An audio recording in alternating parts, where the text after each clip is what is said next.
Can I buy some load? Kakagulat ka naman boy, bigla-bigla ka nag-i-English.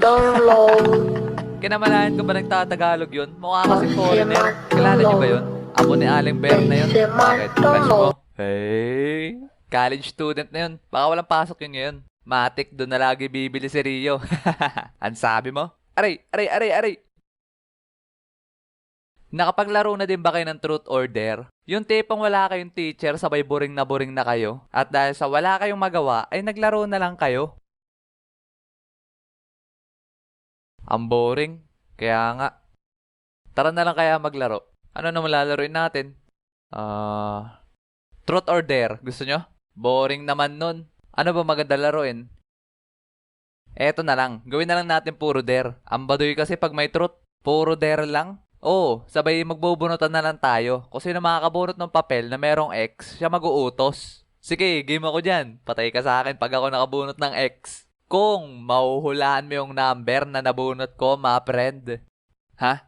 Mapili ka ng number na uutusan mo, kahit ilang pa gusto mo. Pero random yan, kaya hindi mo alam kung sino uutusan mo. Para may thrill. Sige, mukhang trip ko yung laro na yan. Sige, G ako dyan. Teka, pwede bang makisali? Mukhang maganda yung lalaroin niyo dyan ah.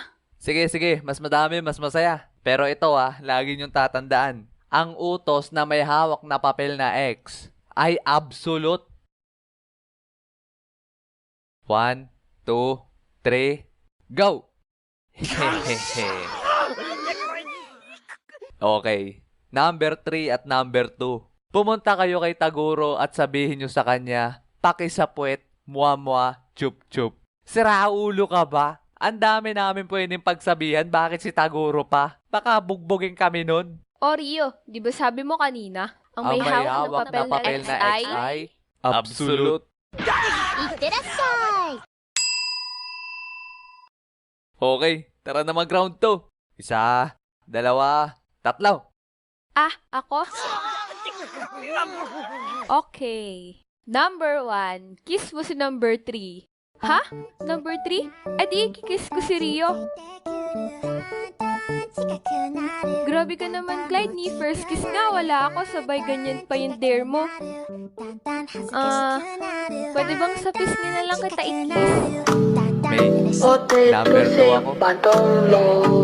May, ako yung number 3.